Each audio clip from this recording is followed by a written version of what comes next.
Well, last month, in August 2009, we brought you the first of two segments featuring the Chicago Suburban Radio Association, a great ham and amateur radio club in the general Chicagoland community, and their emergency preparedness exercise called Field Day. Field Day is an event taking place all across the country and took place on Saturday, June 28th and Sunday, June 29th, 2009. It is an emergency preparedness exercise which simulates when the power goes down and emergency communications are needed. On Field Day, hams from across the country communicate with each other. Again, this event is sponsored by the ARRL, the National Association for Amateur Radio. On Wednesday, June 3rd, members of the Chicago Suburban Radio Association were on hand in City Hall as Mayor Richard M. Daley proclaimed the week of June 22nd through the 28th Amateur Radio Week in the city of Chicago. Norm, secretary from the Chicago Suburban Radio Association, tells us more. Proclamation was through the city of Chicago. It was presented in the city council. And the official, they officially made Amateur Radio Week June 22nd through June 28th. Of course, Field Day is 27th and the 28th of June. So I think Frank can fill in some of the other details. His alderman presented it, so he can fill in those details. Okay, Frank. Okay. As he said, we made up a proclamation, and I asked Alderman Schulter, 47th Ward, he's on the north side of the Chicago, and he was kind enough to introduce it at City Council. He also set up a photo op with Norm and I with the mayor, and he introduced it. We got copies of it. I'll see that you got a copy of it. And I'm not sure when the last time the city recognized amateur radio. I can't remember them doing anything recently, but I would really like to thank Alderman Schulter and of course the mayor for recognizing us and proclaiming this Amateur Radio Week. I don't see why we can't ask him to do it every year. We're going to be nice to him and try to get it not only with him, but try to coordinate the other suburbs and that to proclaim an Amateur Radio Week. Okay, and Norm, tell us a little bit more about the Chicago Suburban Radio Association. I understand you have meetings and people could join you if they're interested. That is correct. You don't have to be an amateur radio operator. If you're interested in amateur radio, you're certainly welcome to attend any meeting. It's the third Thursday of every month. Our meetings are held in Westchester at the moment, and we do have a website with all the information, www.csraham.com, and on that website we have the meeting information, the times, the official dates, and so on. CSRA is the oldest club amateur radio club in Illinois. We were founded in 1924, so we are celebrating 85 years this year.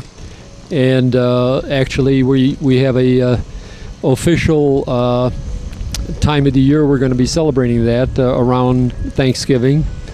We have a special call sign W9C that we're gonna be using for special events during that time of the year, celebrating 85 years. So, but again, everyone's welcome to attend the meeting. Check our website. Everyone's welcome. We have various types of programs. Many are directly related to amateur radio. Some are indirectly related to amateur radio. So they can certainly be of interest to various diverse ideas and interests of people. And we also do help anyone get licensed, by the way. If they want to become an amateur radio operator, our club will assist them. And as As is often said now, there's no longer Morse code required. That used to scare away a lot of people, but Morse code is no longer required for to get an amateur radio license. So if you're interested in amateur radio, you don't have to worry about the Morse code anymore. Certainly, if you are interested, that's fine, but it's not a requirement in order to get the license. So again, see our website, www.csraham.com. Thank you very much. Well, we're back, and we're now with Ray. Now, this is Morse code, I'm assuming, making noises there, and all these beeps and blips, as we all know, actually are words then. They're actually communicating then. That's correct. And so the idea is that people are sending like short messages, or what's all these beeping that's coming in actually meaning? The short message that he's sending right now is that his call letter is W5ZZ, and he's looking for contacts. And if you make contact with him, there is certain information you exchange. The number of transmitters in his group, which in this case is 2. He's also sending an E, and I'm not sure what E means.